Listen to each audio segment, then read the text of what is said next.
Muhammad Arwani SAG MA NIP 1975 1107 2005 011002. Tempat tanggal lahir Purworejo 7 November tahun 1975. Pangkat golongan penata tingkat 1 atau 3D. Jabatan beliau adalah guru di MAN Purworejo. Tempat tugas di Brigjen Katamso ya Pak ya, yang Panginjur Tengah nggih. Berarti kita tetanggaan Pak. Alamat rumah Sutoragan RT 4 RW 2 Kemiri Purworejo. Pendidikan beliau S2 dari Universitas Islam Negeri Jakarta. Jabatan selain guru MAN Purworejo, beliau adalah Kepala Madrasah Aliyah Al-Iman Bulus. Materi yang akan diampu pernikahan dini, dampak dan penanggulangannya. Kepada Bapak Muhammad Arwani SAG MA kami persilahkan. Adik-adik silahkan menyimak, kalau ada yang akan ditanyakan nanti selesai Bapak menyampaikan materi bisa bertanya. Monggo Pak. Assalamualaikum warahmatullahi wabarakatuh. Bismillahirrahmanirrahim. Assalatu wassalamu ala rasulillah wa ala alihi wa ashabihi wa mawalah. La haula wa la quwata illa billah, ma ba'du. Yang sama-sama kita hormati Bapak Kepala Kantor Kementerian Agama Kabupaten Purworejo, Bapak Kasih apa Bu namanya? Kasih Bimas Islam yang keleresan sareng-sareng juga di Komite SMK NU Winong beserta seluruh jajaran, Bapak Kepala Sekolah, anak-anak semuanya, Bapak Ibu guru yang kami hormati. Alhamdulillah siang hari ini kita diperkenakan oleh Allah untuk bertemu, bermuajahah, berkumpul bersama di tempat ini dalam keadaan sehat walafiat. Mudah-mudahan pertemuan ini membawa manfaat berkah dari Allah Subhanahu wa taala. Amin Allahumma amin. Salawat serta salam mudah-mudahan selalu tersampaikan pada Nabi Muhammad sallallahu alaihi wasallam yang sama-sama kita harapkan syafaatnya minat dunia ilal akhirah. Amin Allahumma amin. Anak-anak semuanya, hari ini kita dapat mendapatkan kesempatan bersama-sama untuk berbicara mengenai pernikahan. Tadi ada yang nyeletuk saat saya lewat, bujuyu. Nah, kenapa kemudian kalian diberi materi ini? Ya karena celetukan tadi itu. Umur-umur kalian itu memang umur-umur yang sudah mulai mengarah ke pernikahan. Sekolah sudah kelas 2, kelas 3, yang mondok ngaji nembe hataman Alfiyah gitu kan, atau malah ada yang sudah hatam Jauhar Maknun. Itu pas hataman kemarin di API itu mesti ada orang tua kalian yang duduk, yang satu wali santri putra, yang satu wali santri putri. Terus bisik-bisik, putrane panjenengan sik pundi? Nah, sik nika sing pun hatam 30 juz. Lah putra jenengan nika sing Jauhar Maknune pun rampung, pun besanan mawon pripun. Iku mesti kayak gitu. Maka dari itu ini penting untuk diketahui anak-anak semuanya bahwa pernikahan itu sesuatu yang apa ya? Sesuatu yang akan terjadi cepat atau lambat. Pengen nikah toh ya? Enggak ada kan yang pengen menjomblo seumur hidup kan, enggak ada kan? Kita semuanya pengen menikah. Wong yang sudah nikah satu aja pengen. Nah itu masalahnya, apalagi yang belum.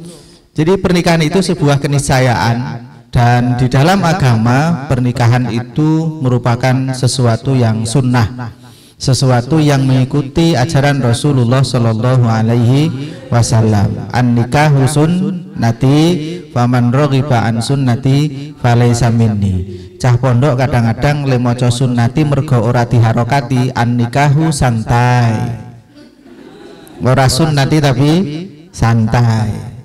Akhirnya jomblo ini suwi, orang ndang nikah nikah. An nikahu sunnati faman raghiba an sunnati falaysa minni. Nikah adalah sunnahku kata Nabi.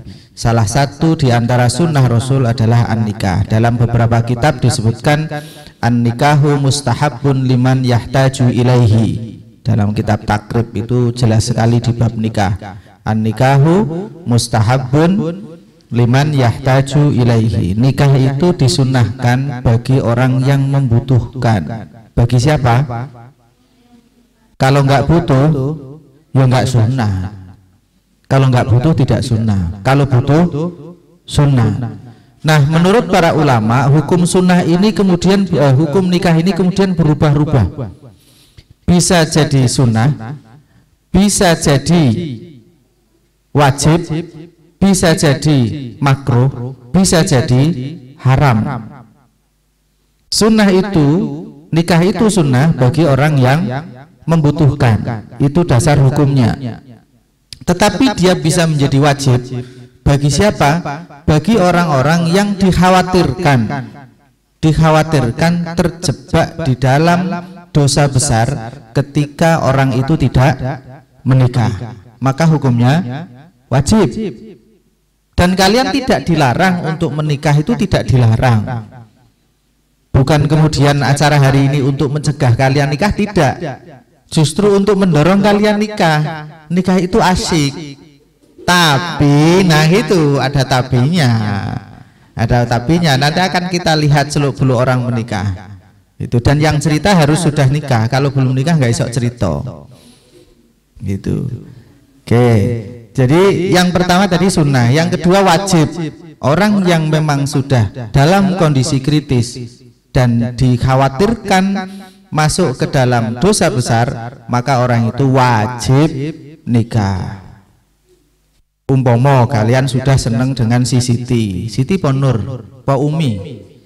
Ya, wong Indonesia itu kan jenenge nek ora Siti Nur, nek Nur Umi, ya paling telu kuwi. Sing lanang Ahmad, nek Ahmad Muhammad, wis kuwi tok loro. Sudah seneng-senengan dari kelas 1 MTS. Umpomo. Katanya kemarin ada yang masuk SMK sini gara-gara si dia masuk sini juga, gitu kan. Nah, ono sing kroso? Enggak, berarti fiktif ceritanya ya. Saya dengarnya begitu, masuk sini karena si dia dari MTS dulu kemudian masuk sini. Enggak apa-apa, motivasi itu macam-macam memang. Dah wis seneng tenanan, perjalanannya sudah jauh, pergaulannya sudah mengkhawatirkan, maka orang-orang seperti ini wajib dinikahkan. Wajib. Yang berikutnya adalah pernikahan itu bisa jadi jatuh pada haram. Kenapa haram? Karena dikhawatirkan akan terjadi madorot yang lebih besar saat terjadi pernikahan.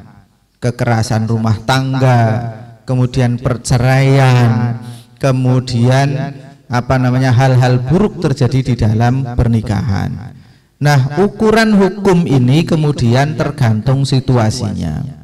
Kalau kalian hari ini kira-kira nikah itu bagi kalian masuk dalam kategori sunat, dalam kategori wajib, atau dalam kategori haram? Ayo. Kalian hari wajib, kalian hari ini nikah itu kategorinya sunnah, wajib atau haram? Sunnah, wes pengen berarti belum. Kita kalkulasi rugi untungnya, nah, kan? Kita kalkulasi rugi untungnya, baru kemudian nanti muncul hukumnya sunnah atau wajib atau haram. Hari ini kalian masih sekolah, kelas berapa ini? Kelas 2. Kelas 2 atau kelas 1? Kok wajahnya sudah kayak wajah kelas 3? Yang kelas 3 nggak ikut ini ya? Mana? Yang kelas 3 mana kelas 3? Ming papat tok 5, 6, 7, 10. Yang kelas 1? Isi ngacung kuwi meneh. Oke, kelas 1. Kelas 2? Sing putra ana sing ngacung kelas piro, Mas? Kelas atas Pak, pokoknya, kelas eksekutif. Oke, kelas 2, kelas 3 masih butuh waktu lama untuk menyelesaikan pembelajaran, ya enggak? Masih ada praktek, masih ujian, masih macam-macam, butuh konsentrasi banyak untuk belajar, ya enggak? Yang di pondok juga belum selesai ngajinya, gitu. Ngajinya sampai mana paling tinggi? Kemarin ada yang hatam Jauhar Maknun belum ya? Apa? Alfiah Ula belum, Imriti. Terus apal opo? Apal bagian tok iki. Sifir. Yes, alhamdulillah. Sifir disyukuri. Muga-muga dadi sifir loro telu papat. Nah. Ngajinya belum selesai. Sing ngapalke Quran belum selesai hatam juga. Ya kan? Masih butuh konsentrasi. Itu. Kata ulama mengatakan at-ta'allum munqati'un bi aqdin nikah.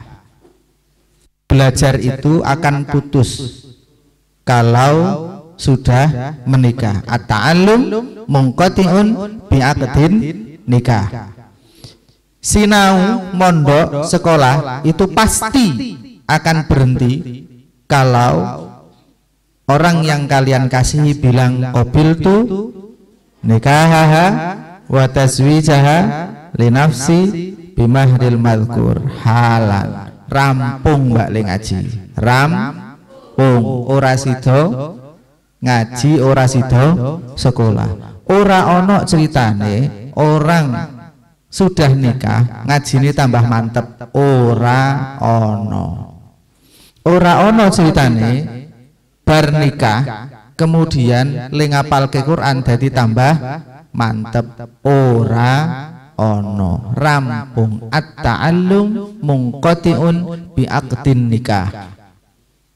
Sinau, sekolah, mondok itu mesti mandek angger wis nikah. Le mondok wis ora nang Mbah Kiai meneh, le mondok nanggon pondok mertua indah. Ganti acarane.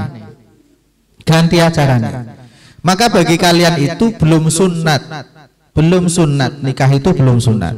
Karena kalian masih punya jangkauan panjang, jangkauan yang harus dicapai demi meneruskan cita-cita orang tua. Maka dari itu nikahlah, tetapi nanti pernikahannya terjadi jika kalian sudah betul-betul siap. Kenapa nikah butuh persiapan? Mengapa? Nikah itu bukan sekedar urusan mencintai dan dicintai, Mbak. Nikah itu bukan urusan I love you, tidak.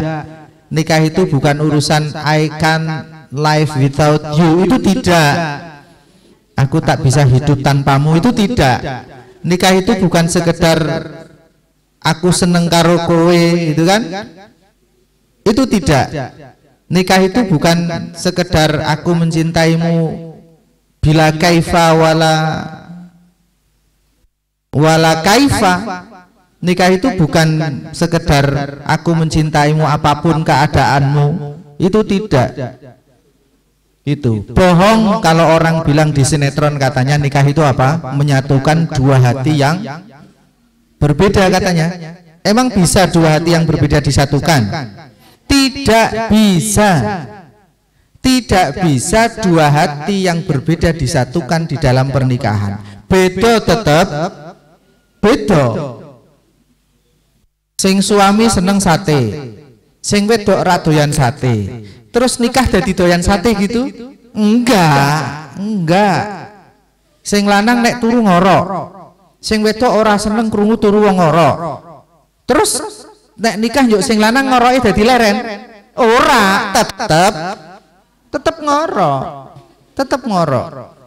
Sing wedon seneng bakso, sing lanang seneng mie ayam.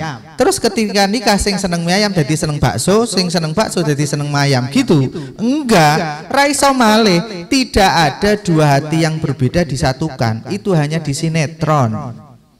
Kadang-kadang kita itu terbius oleh sinetron, menyatukan dua hati yang berbeda. Ora iso. Nikah itu bukan sekedar loving you, bukan sekedar WA hahihi, tidak. Nikah itu punya tanggung jawab, punya problem, punya permasalahan yang besar. Kudu meden-medeni duduk, tapi kalian memang harus mempersiapkan diri betul ketika nanti kemudian menikah. Karena apa? Menikah itu hidup kita itu dalam menikah, hidup di dalam satu rumah setiap hari 24 jam bareng-bareng dengan orang yang pikirannya berbeda, hatinya berbeda, seleranya berbeda, karepe beda. Ya tidak? Ya, jenis kelaminnya saja beda. Karepe mesti beda, ya kan? Perasaannya berbeda, cita-citanya berbeda. Maka ini penting diketahui agar kalian ketika memang memutuskan menikah nanti setelah SMK selesai, misalnya kalian kemudian memutuskan untuk menikah, ada hal-hal yang harus kalian persiapkan di dalam menikah itu. Sekali lagi, nikah itu bukan sekedar wong seneng karo seneng, itu tidak. Karena menikah itu harus seiring sekata dengan orang yang berbeda. Itu pertama. Itu kan? Karena menyatukan dua hati yang berbeda atau mempertemukan, kalau saya mempertemukan dua hati yang berbeda, maka tidak ada kemudian penyatuan hati. Yang ada adalah saling memaklumi keadaan masing-masing. Saling memaklumi itu, saling memahami itu menjadi problem tersendiri. Tidak mudah, ya kan? Karena tiap pribadi itu punya sisi-sisi misterius, punya sisi-sisi yang siapapun itu terkadang kemudian tidak mengerti. Gitu. Takoni ibumu suatu saat pulang ke rumah. Takoni, "Bu, ndak ibu niku paham betul bapak secara 100%?" Pasti jawabannya tidak. Ada bagian-bagian tertentu, meskipun sudah jadi suami istri, si istri tidak memahami suaminya, si suami tidak memahami istrinya. Ada bagian-bagian itu. Dan bagian-bagian itu kadang-kadang menjadi misterius sepanjang kehidupan suami istri. Sampai tua, iku ya ora ngerti. Sampai bahkan saya punya cerita, ada orang meninggal ditinggal istrinya, ternyata istrinya itu menyimpan uang di sebuah tempat yang itu tidak diketahui oleh sang suami dari mulai hidup sampai dengan istrinya meninggal. Orang ngerti. Lekonangan bosok omai dibongkar. Jebule sing wedok nyimpen duit di sebuah tempat dan itu jumlahnya banyak sekali. Orang ngerti.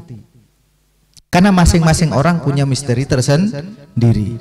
Nah, hidup dengan orang yang berbeda setiap saat itu tidak mudah. Jadi menikah bukan sekedar kita saling mencintai. Menikah itu yang paling penting justru adalah kita siap menerima perbedaan, menerima keadaan antar diri kita dengan pasangan kita. Itu baru dengan pasangan. Yang kedua juga dengan keluarga. Karena apa? Menikah itu bukan sekedar menyatukan dua orang, suami istri, laki-laki perempuan dalam satu rumah. Tapi apa? Menyatukan dua keluarga.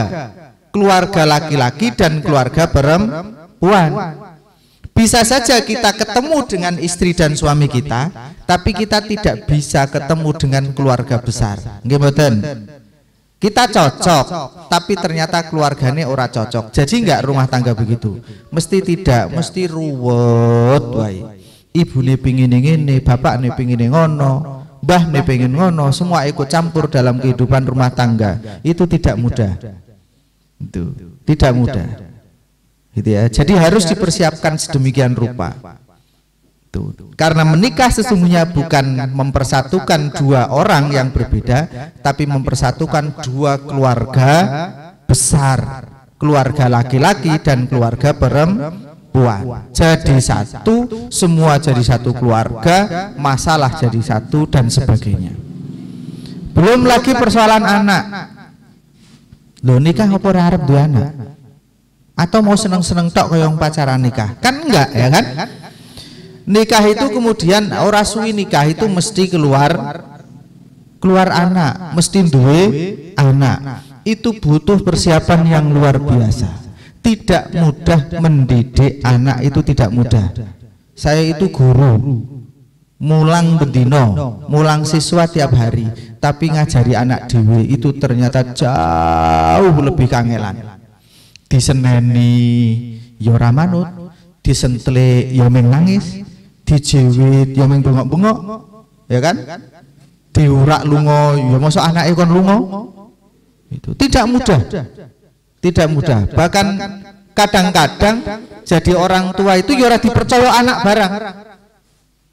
Anak itu kadang-kadang lebih percaya gurunya daripada orang tuanya. Jari bu guru ngeten kok, nggak percaya. Apalagi sekarang ini ilmu pengetahuan sedemikian rupa, kita yang jadi orang tua itu tertinggal jauh. Apalagi ibu-ibu. Ibu-ibu itu menurut saya punya peran yang sangat luar biasa di dalam kehidupan rumah tangga. Nabi mengatakan al-jannatu tahta aqdamil ummahat. Surga itu terletak di bawah telapak kaki ibu. Ada ulama yang mengartikan anak itu harus menghormati ibunya karena surga di bawah telapak kaki ibu. Saya mengartikan sedikit berbeda. Al-jannatu tahta aqdamil ummahat itu surga nerakanya keluarga itu tergantung langkah kaki seorang ibu. Karena ibu, Mbak, halo, ibu-ibu itu, jenengan-jenengan itu nanti, itu adalah orang yang paling menentukan ritme keluarga panjenengan.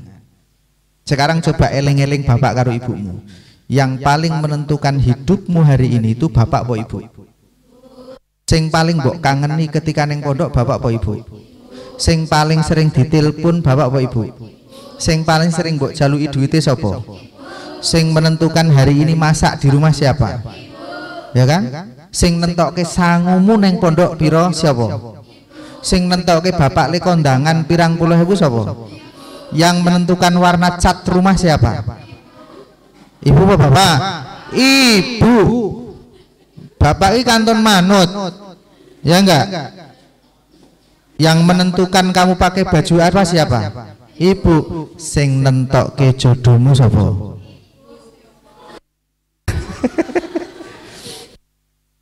Termasuk yang menentukan jodohmu besok itu ya ibumu.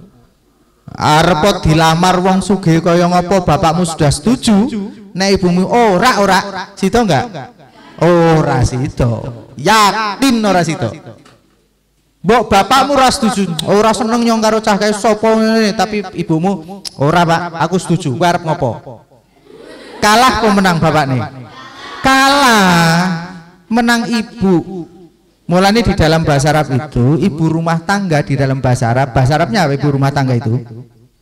Robbatul bait. Robbun itu dalam bahasa Arab maknanya apa? Robbun, pangeran kan? Robbatun kuwi berarti pangeran wedok. Jadi ibu itu menentukan di rumah. Sing nentokke korden cendela warnane apa? Ibu. Sing dedehe kursi ning sebelah ndi?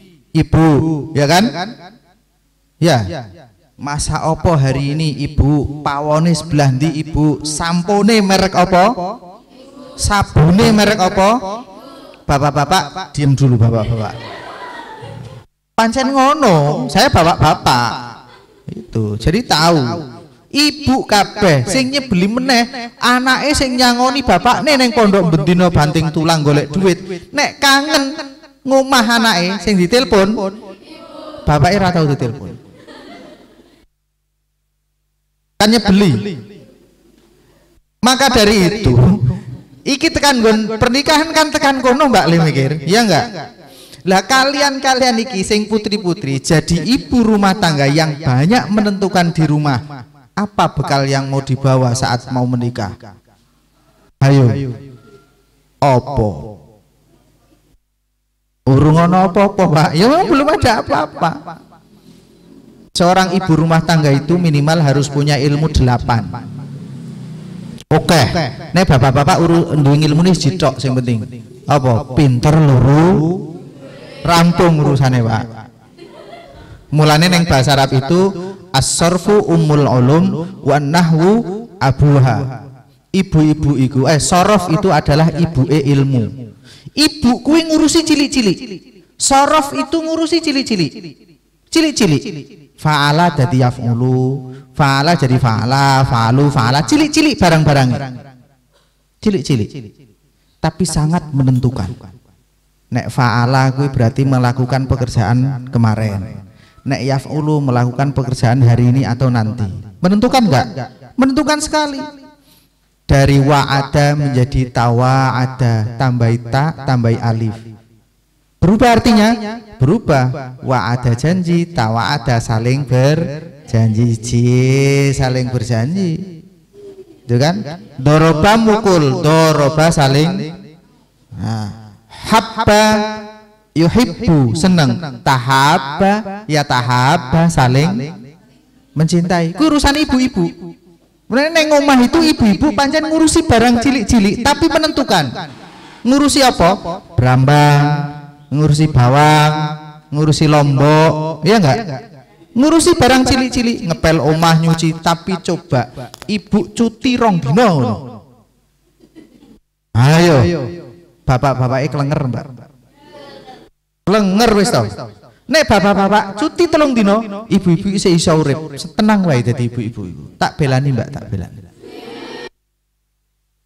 Bapak-bapak ra kerja telung dino, ibu-ibu isih iso. Menah ibu-ibu sekarang kan pinter banget. Piye carane duit 10.000 cukup nggo blonjo setahun. Bisa banget. Tukono kalender. Awet setahun nanti. Nah, ibu-ibu itu menentukan as-sarfu umul ulum. Barang cilik-cilik sing durusi. Sing durusi hanya kata-kata fi'il dadi fa'il gitu kan. Madi dadi mudhari, dadi masdar, dadi fa'il, dadi maf'ul, dadi zaman, dadi makan, dadi amar dan sebagainya. Nah, bapak-bapak nahwu itu abuha, bapak ilmu. Bapak itu ngurusi barang-barang makro, barang-barang besar. Sopo sing dadi mubtada, gitu kan? Sopo sing dadi khobar, sopo sing dadi maf'ul, sopo dadi fa'il, sopo dadi mudhof, sopo dadi mudhof ilaih. Itu memang bapak-bapak. Maka bapak-bapak itu biasanya berpikir makro, berpikirnya global, dan tidak terlalu berpikir detail. Sementara ibu-ibu kon mikir global kyo angel. Biasanya mikirnya kecil-kecil. Kadang-kadang ming urusan berambang karo bawang itu iso ruwet rong dino karo bapak nih. Bapak nih santai kono lah, mbok brambang arep piro-piro wis ta, sing penting ono apa enggak ibune ra mikir. Iki ono blonjo kacek 50 rupiah wae pindah warung. Iku ibu-ibu. Nek bapak-bapak kan ra mikir 50 rupiah, 500 rupiah iki ra masalah bapak-bapak. Karena berpikirnya makro. Mubtada endi, khobar endi, maf'ul endi, fa'il endi, rampung. Ibu-ibu ora iki wa'ada apa tawa'ada urusane. Ya kan? Iki yang suruh apa nasoro? Iki nasirun apa mansurun? Nah, dua hal bidang yang berbeda ini di dalam rumah tangga itu nanti akan menjadi satu dan berkolaborasi tiap hari. Nah, makanya jadi ibu-ibu itu ngilmune kudu akeh, Mbak. Satu ilmu ekonomi. Piye carane mau duit 10.000 cukup setahun. Nah, duit 20.000 piye carane nggo blonjo ning tukang sayur cukup rong dino. Misalnya. Terus yang kedua, ibu-ibu itu harus punya ilmu psikologi anak. Kenapa harus punya ilmu psikologi anak? Karena ibu-ibu lah yang pertama kali akan mengajar anaknya. Orang mungkin nyinaoni pertama kok bapak nih, orang mungkin. Siapa yang ngajari kalian membaca basmalah saat mau makan pertama kali? Orang mungkin bapak-bapak, mesti ibu-ibu. Arep nusoni bismillahirrohmanirrohim gitu kan? Lo itu ngajari bismillah. Arep bubuk dilelo-lelo diwacake sholawat. Orang mungkin bapaknya lu ngomboring di kok. Le balingku jam 11 jam 12 bengi anake wis turu. Ibu nek nangis rewel ngene iki piye carane? Oh rewel iki masalahe opo? Itu kalian harus tahu. Harus tahu. Oh, anak umur sekian biasanya perkembangannya begini. Anak umur masuk SD perkembangannya seperti ini. Anak masuk SMP, SMA seperti ini. Itu harus tahu dan harus dipersiapkan dari sekarang. Dipersiapkan. Makanya tadi saya sampaikan sekali lagi, menikah itu bukan soal mencintai, saling mencintai. Itu tidak. Ada banyak dimensi yang harus kalian persiapkan di dalam menikah. Terus ibu-ibu juga harus punya ilmu desain interior. Nek CT ijo kuwi kordene warna opo, ya kan? Kursine warna opo. Nek keramik coklat cat temboke warna opo, ternite warna opo, terus nggon cendelone warna opo. Itu ya kudu pinter. Soale bapak-bapak uga ngurusi sing ngono-ngono kuwi. Sing penting bapak-bapak duwe duit nyoh kono dicakke kepiye carane. Urusan liane emak-emak. Mulane emak-emak itu kadang saking beratnya pikiran ngesen kanan menggok kiri. Atau ngesen kiri belok kanan. Saking neng ngene ruwet soalnya neng dalan karo mikir Brambang, Bawang, Lombok. Itu. Ngesen kanan jebule menggok ngiwo. Kesenggol ngono ngamuk dhisik. Itu. Rumangsa bener. Bapak-bapak ra usah melu terlibat sing ngono-ngono. Ngalah wae ngalah. Wis to kalah sampean. Kalah. Mulane ayam kecil-kecil itu men pitik cilik-cilik ora lunga, carane gimana? Mbokne sing dikurung. Angger babone digorong, anake cilik-cilik ra lunga. Aja sing dikurung anake cilik-cilik babone diculno. Itu hilang. Nah, di dalam dunia pernikahan hal-hal semacam tadi itu akan kalian hadapi. Maka nikah itu bukan sesuatu yang mudah, tapi bukan kemudian sesuatu yang menakutkan. Asal apa? Kalian persiapkan secara baik-baik. Dan persiapan itu butuh bukan hanya kematangan umur, tapi juga kematangan mental. Umur bisa saja dewasa, tapi kematangan belum tentu dewasa. Umur bisa saja belum terlalu dewasa, tetapi pikiran sudah dewasa. Ning yo ora ono bocah umur 16 tahun, 18 tahun pikirannya sudah sama dengan anak 30 tahun. Pasti tidak. Maka kemudian pemerintah membuat peraturan, perempuan, anak-anak putri tidak boleh menikah sebelum umur 20 tahun. Umurmu berapa sekarang? 3 tahun lagi yo gek mepet mbak, 5 tahun meneh ngono lho. 25, 26. Sing putra berapa baru? Sing putra ki umur selawi munggah sedengan Mas, 30. Nah, ini tadi yang perempuan, sekarang ke laki-laki. Nah, dikirane njuk wedok tok, enggak. Laki-laki itu punya tanggung jawab besar. Laki-laki itu menjadi kepala rumah tangga yang punya tanggung jawab membawa keluarganya ke arah mana biduk perahu rumah tangga itu dibawa. Laki-laki itu harus punya prinsip yang jelas di dalam hidup, punya visi yang jelas, tidak hanya sekedar mengikuti apa yang ada di sekitar kita. Harus punya prinsip yang jelas. Prinsip itulah yang kemudian nanti akan diterjemahkan oleh sang istri untuk mendidik anak. Itu. Kalau laki-laki, seorang suami tidak punya visi yang jelas di dalam kehidupan rumah tangganya, maka rumah tangga itu tidak akan menghasilkan apa-apa. Yo anake akeh ning ora dadi opo-opo. Padahal di dalam pernikahan kita punya tanggung jawab, ya kan? Kita punya tanggung jawab melahirkan generasi yang baik. Allah dawuh dalam Al-Qur'an, wal yahshal ladzina law taraku min khalfihim dzurriyyatan di'afan khaufu 'alaihim wal yattaqullah wal yaqulu qaulan sadida. Hendaklah orang-orang itu takut meninggalkan generasi yang lemah, yang mereka menjadi beban orang lain. Nah, bagaimana mungkin pernikahan dini, pernikahan yang prematur, pernikahan yang belum waktunya terjadi bisa melahirkan kehidupan anak-anak yang baik? Pasti akan berat sekali. Maka dari itu ketika mau menikah, persiapan-persiapan harus betul-betul dilakukan. Kalian boleh mencintai siapa saja, kalian boleh nyenengi sapa wae, tapi urusan pernikahan tidak mudah. Pernikahan bukan sekedar saling mencintai, saling menyayangi, tapi ada hal-hal prinsip tentang visi, tentang misi, tentang bagaimana menjalani hidup. Bisa nggak orang menikah dengan orang yang tidak dicintai? Bisa banget, bisa. Yang penting tidak dibenci. Itu. Saya menikah dengan istri itu saya tidak kenal, ora kenal mbak. Saya ming dituduhi tok, dituduhi tak parini omahe tanggal 1 Januari 2005, tanggal 17 Januari saya sudah nikah. Ya ora kenal. Anaknya papat. Karena tadi itu menikah itu bukan sekedar mencintai satu sama lain. Ada visi yang dibangun di dalam hidup, ada tujuan yang dibangun di dalam hidup berkeluarga. Maka dari itu yang terpenting kemudian sekarang hari ini kalian adalah apa? Kalian yang putra, kalian tidak perlu mencari Khadijah. Yang putri kalian tidak perlu mencari Muhammad.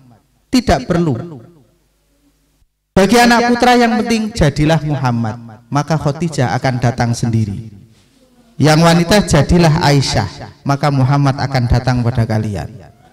Oh, tidak perlu pikir Khadijah kumana, tidak perlu berpikir hari ini nyari Muhammad.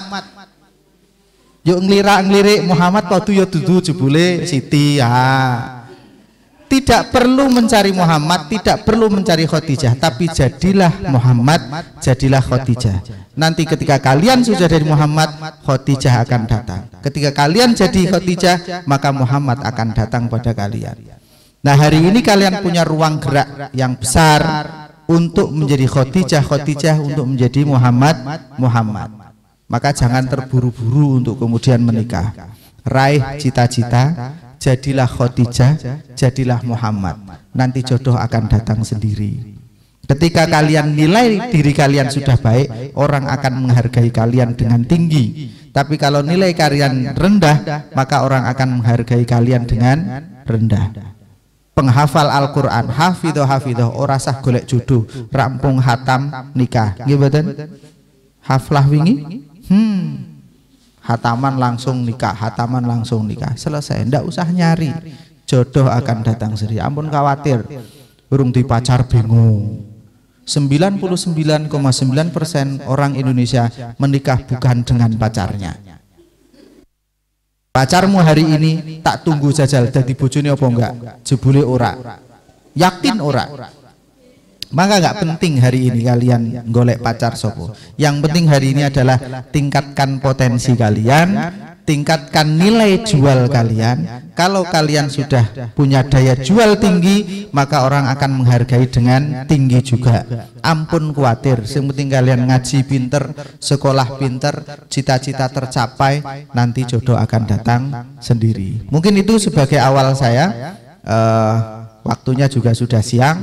Silahkan jika mungkin ada respon, ada pertanyaan, boleh kalian sampaikan. Kalau tidak ada berarti selesai.